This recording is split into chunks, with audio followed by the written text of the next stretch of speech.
Kenneth Feinberg is a name that we have heard very often as usually under the term czar, special master. He is the man who has decided some of the compensation for the biggest cases in recent history, the 9/11, BP oil spill, Ken, the Boston Marathon mass shootings, even the CEO pay. I remember that very well, the TARP, the companies that got government money, you decide executive compensation. Thanks so much for joining us. Good to see you.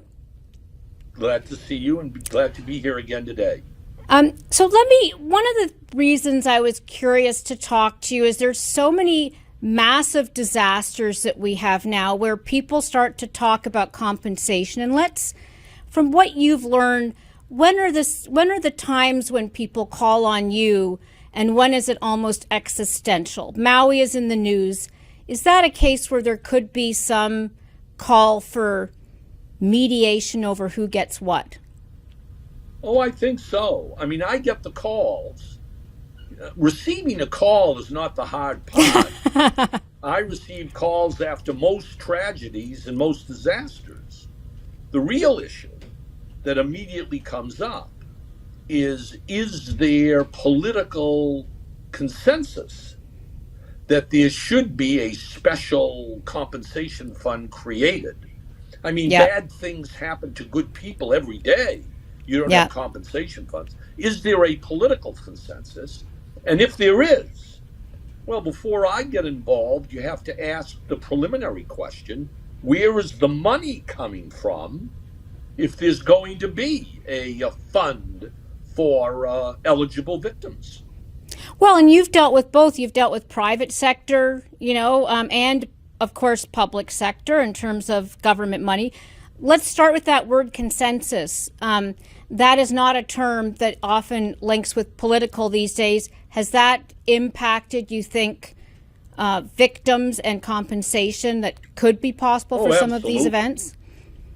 Absolutely. I get a call usually when the President of the United States, Attorney General, the Congress, a governor, a judge, there is a sense that, in fact, the nature of the tragedy requires consideration of some sort of compensation. Only if you get over that hurdle do you get to the details. How much money? Who's eligible? When will the funds be dispensed?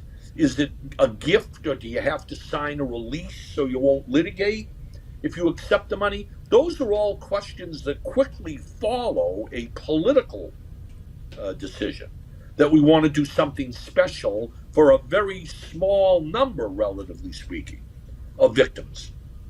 So 9/11 was obviously, or September 11th fund was unique.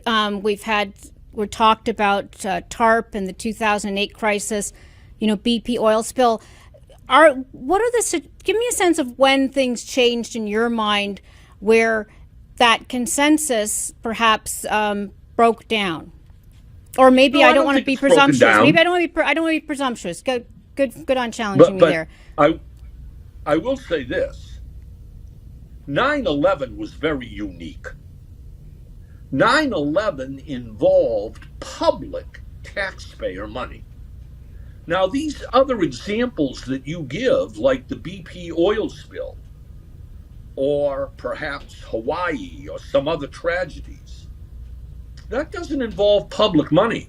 The 9/11 fund, the only time I think in American history where the taxpayer actually decided to foot the bill in paying the victims of the terrorist attacks on 9/11, the World Trade Center, the planes, and the Pentagon.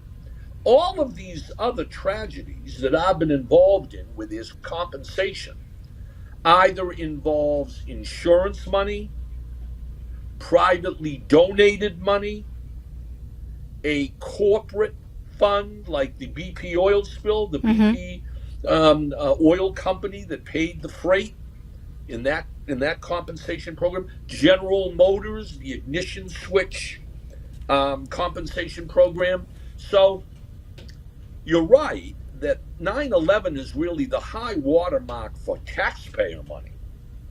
But in these other programs, it's private, one private source or another to fund the bill. Now, Camp Lejeune, which is in the newspapers and on TV, advertising, lawyers, etc., that appears to be public money as well, appropriated by the United States.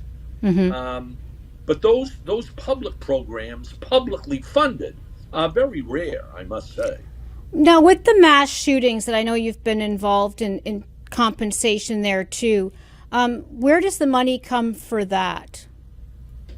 The funds in the mass shooting cases involve private donations, A, B, insurance money, or on occasion in the mass shootings, the federal government, knowing that it is being sued in court, decides to settle the case. And rather than litigate a responsibility for gun violence, has provided budgeted executive branch money to pay those claims.